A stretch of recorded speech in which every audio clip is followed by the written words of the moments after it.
Hey, what's going on everybody? I'm here with another video. Today I'm actually very excited to make my first full PC build. Now I've done one in my other video with the ASRock Desk Mini 110, and now that was it's a nice build, very easy, very basic. You bought the case already with the motherboard, and all you'd have to do is just put a few components in and connect the like external power supply, not like this one here, and you had a running PC. It was great, but I know in the videos, okay with the gaming on the integrated graphics, but in reality I'm not. So that's why I am making this. Yeah, basically I just wanted a little bit more power when it came to gaming, and that's why I am doing this build here. Now I do want to mention that I currently am using my iPhone to record this video, and also I'm still trying to figure out the audio quality, and I am using the headphones. So if you hear some noises, it's because I'm using Apple's included headphones, and yeah, I'm holding it with one hand, and if I make noise, keep that in mind that it is the headphones with the microphone that Apple provides. So to continue on to this build here, I'm going to show you what I've got. I'll show you how I got it and the price that it cost, because one thing is that I am moving away from consoles and I'm going more into PC, mainly for the modification of games. That's something that I'm really into, and you can't really do that with consoles. From the knowledge that I have, I just rather have a PC than a console. As you can see, what I have here in front of me is what I will be building this PC. I will be building it with a Mini ITX motherboard. As you can see there on the right, I have a ROG B250i gaming motherboard, ROG Republic of Gamers Strix B250i gaming motherboard. Now the reason I chose that one was it had a couple features that I wanted. First off, it had M.2 slot, because I will be putting an NVMe SSD in it. It actually has two of those slots, which is actually pretty sweet. Also, I got an Intel motherboard, and the reason for going Intel is because I already had the i5-7400 CPU that came with my ASRock Desk Mini, as you can see in the other video. So I just used that processor. It is a 4-core, 4-thread processor. I'm sure it's definitely capable of taking advantage of the hardware that we have here in front of us. But the other reason why I got that motherboard too is because it has a Wi-Fi card already in it. Where I'm at, I don't have easy access to Ethernet. I have it on the top floor, which will make it that much more harder to get that Ethernet cable routed throughout my house. So it's best to have something Wi-Fi. I could add a USB 3.0 Wi-Fi card or adapter, but I went ahead and chose this motherboard mainly because too it's going to be used for gaming. Now I don't game much, but I just wanted to have something that I can game on, and I think doing a little bit of research, that's basically what I do with gaming. So I got that brand new from Newegg. I'm trying to make it as cheap as possible, but I got that for $110. Now the power supply next to it was another one, was a great price too. It had a $5 instant rebate and a $10 mail-in rebate, which would have brought the price to $25. Alright, so going on to the power supply there. This was CoolerMaster. It had a great deal at Micro Center. Basically, it was $5 instant rebate and a $10 mail-in rebate, so which is going to lead to about a $25 power supply. It's 500 watts. It's definitely going to be able to take care of everything that you see here, and it was the cheapest one, so it worked out perfect for a 500 watt power supply. It just worked out perfect. Now there may be other ones out there, but just based off of the size of the power supply and this small ITX case, it was just perfect. So I took advantage of that. Now as you can see, the case, CoolerMaster's Elite 110. It is the Mini ITX case. It is very small. I want to say it is the size of, because I'm trying to grab something that you can compare it to. Here's a regular size folder. So as you can see, that's that right there, and this is all the way to the edge. It's just about right here from the edge to here. So it's a very small case. It is a very capable case based off of what I want to do. So definitely 1080p at ultra high settings, and also 1440p maybe normal settings is what I want to do with this case. Nothing else. But you know, in order to achieve that, you have to have a good graphics card. I have EVGA's GTX 1050 Ti. Now I had this for quite some time. I haven't used it much, but I try to use it mainly for eGPU. An eGPU, an external graphics processing unit for my 2016 MacBook Pro, and also for my 2017 iMac 4K base model. Now I didn't stick with the iMac mainly because as of right now, Mac OS, High Sierra, and Sierra, of course, they don't support the 10 series graphics cards like the 1030, 1050 Ti, and so on and so forth, up to 1080 Ti. So it really wasn't, you know, feasible. And then even when I didn't run Windows in it, it was kind of not 100% supported even with the Windows Boot Camp on the iMac. Now it worked okay, and I'm going to say okay, with the 2016 iMac. I was able to game with it. It's actually pretty cool, but I'm not going to be carrying a laptop. Is for me to carry around. At least that's my purpose, and I'm not going to be carrying eGPU around. So that's why I have the 1050 Ti, and I'm just going to use it to its full potential. Down the road, get some more money, maybe a 3 gigabyte, or I should just say a 1060, maybe even a 1070. But as of right now, I don't think that's going to happen. So now I got the NVMe SSD because I'm just so fascinated with the speed of this little thing right here. This is so tiny. I'm just shocked at how fast this thing is. So when I got this, I really didn't have a plan for it. Mainly just, I guess, just to boot Windows a lot faster, which it does. It's amazing. But since I have it, I'm just gonna go ahead and use it. To be honest, I mean, I think this is such a fascinating drive. But to be honest, I can't see myself using this in any other way as of right now. Maybe down the road in a couple of years. Now I say that because USB 3.0 is still a thing. Thunderbolt's coming up. Thunderbolt, 3.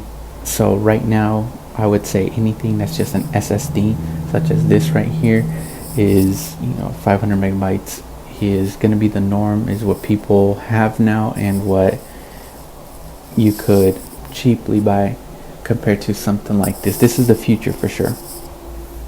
But honestly, an SSD would definitely have been fine, but I have that because I have it.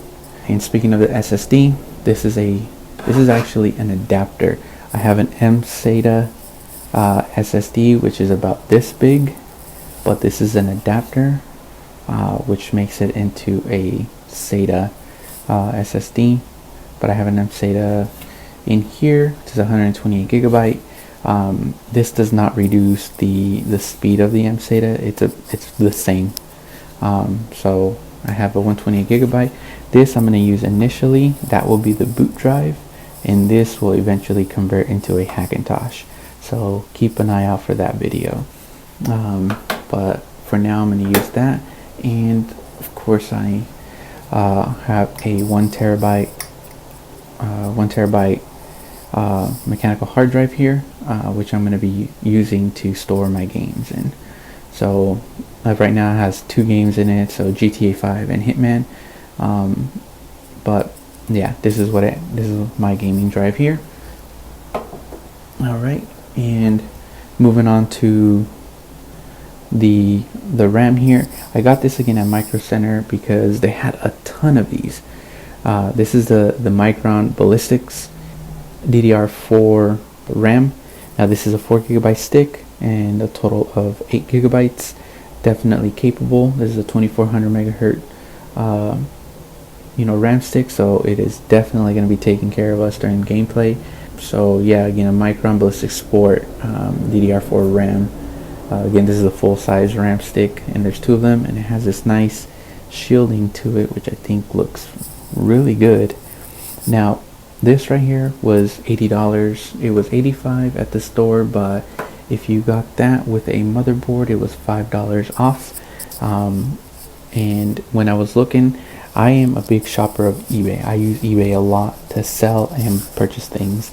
And at the time of recording this video, I was looking at it, and the cheapest RAM I could find on eBay was 2 sticks for about $81 from 2 different buyers. So one was $41, the other one was $40.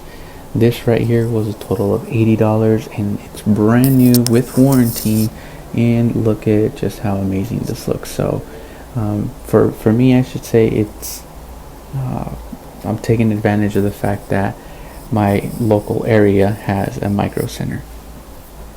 Now when I say local area, I'm not saying that it's right across the street. I mean, it's the 10+ mile drive, but hey, it's definitely worth it.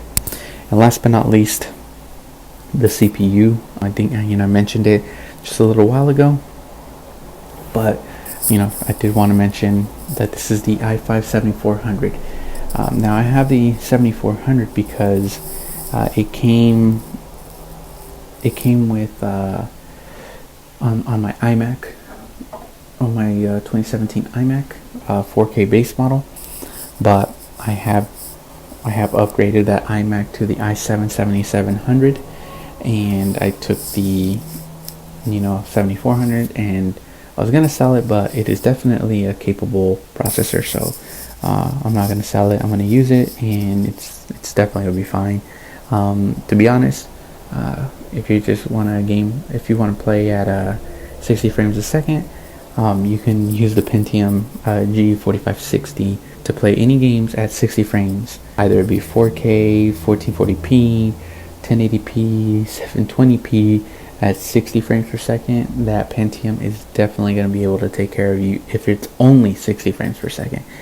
There is a bottleneck, but once you reach, I believe, over 60, or I want to say 100, then you have that bottleneck. So again, that's why I said this is definitely a capable CPU, and this is going to be my build here.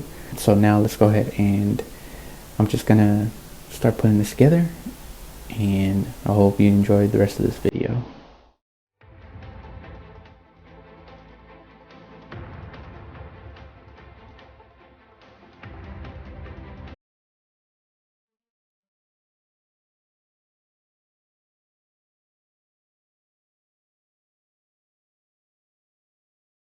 Alright, so I'm gonna slow down the video just to mention this part here. So what I've done was this has an integrated how can I say, it has an integrated Wi-Fi card attached to it.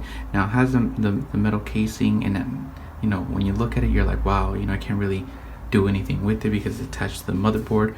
And to be honest, it's only because it has this slot right here. As you can see, it has a slot right here, and that you can put in this very small Wi-Fi card here. But what I did was I looked at the specs of it, and if you can see right there, it says 2230. The reason I know this is a very slow card for today's standard is because the ASRock Desk Mini had the same one, and ever since I upgraded one of my laptop's Wi-Fi cards once, I got more into the specs of this Wi-Fi card, so I understood more that the 2230 is kind of like the very cheap low-end card. So what this means is that this is a very low-end card, probably cost you on eBay $5, cheaper if you buy it from China and they ship it, which takes over a month to get here usually. But this is a very, very cheap Wi-Fi card, and I knew as soon as I saw the sticker that this is not the Wi-Fi card that I want, especially that this computer is going to go down to the basement. I need something that's a little bit stronger signal, so I'm going to go ahead and take it off. Now you have to go underneath the motherboard, and there's going to be 2 screws here underneath the motherboard, you're gonna unscrew those, and then this really just pulls off because it's connected to that like PCI right here, as you can see in the far left corner. So didn't really, I'd have to pull it off or yank it off. It just, you know, came off with very little force, and you know, just looked around how to, you know, take this shield off, and did a little research, and there was one screw right here, and I was able just to flip it open, as you saw. 2 antennas, and then the screw holding the Wi-Fi card. So I'm gonna go ahead and just remove this Wi-Fi card. I believe it's stuck to the some adhesive back here, so I'm just gonna go ahead and get that removed safely, of course. And then I'm gonna put the old Wi-Fi card that I have on the Desk Mini, Tasrock Desk Mini. That one's a really good Wi-Fi card, so I definitely want to keep that and get the best signal possible. But let's just move. Let's fast forward again.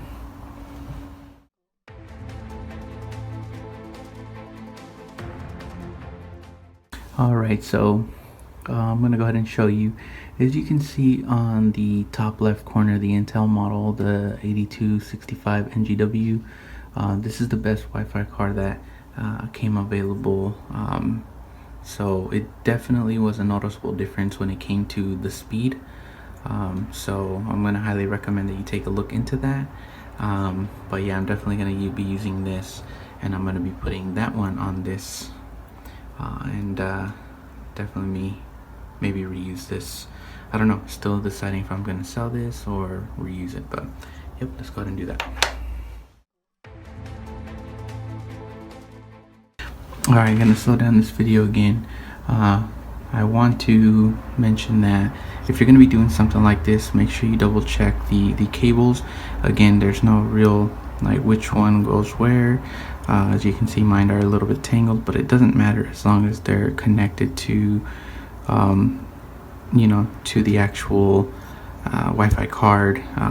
So in this case, they're both fine. Make sure you put the screw back on, things like that. Make sure you put everything back to where you saw it originally.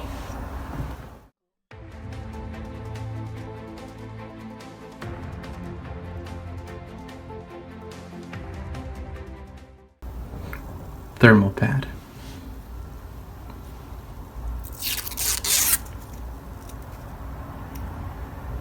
I don't know if you heard that, but that sounded nice.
Alright everyone, so I know you saw me build this thing. It actually took a long time, more than I expected actually, to build this. Now it is on and everything is running. The reason I know is I got the hard drive LED indicator going on and off here, but I have nothing plugged in there. I did not know the motherboard had RGB lighting in it. It looks very nice, so that's actually pretty cool. Now if I'm using this, which I plan on more home theater, of course I'll turn that off. But yeah, there you go. This right here is the Wi-Fi antenna. It is magnetic at the bottom, so it's actually pretty cool. I'm just gonna leave that right there for now, but yeah, there you have it, folks. This is a gaming PC build. Mini ITX was my goal. I definitely got it. You saw the cables. Honestly, cable management is very, very tough in there. So I really didn't do much with the cables. All I made sure was that none of the cables were hitting any of the fans, and I can say that I accomplished that. Everything I can hear the fans. It is very, very low, so I'm sure they'll be a little bit louder once gameplay starts, but I just wanted to show you the build. Stay tuned for performance. I will be connecting this to my computer downstairs. Yeah, I hope you like this video, and please subscribe and share this video, and I'll catch you in the other one. Thanks.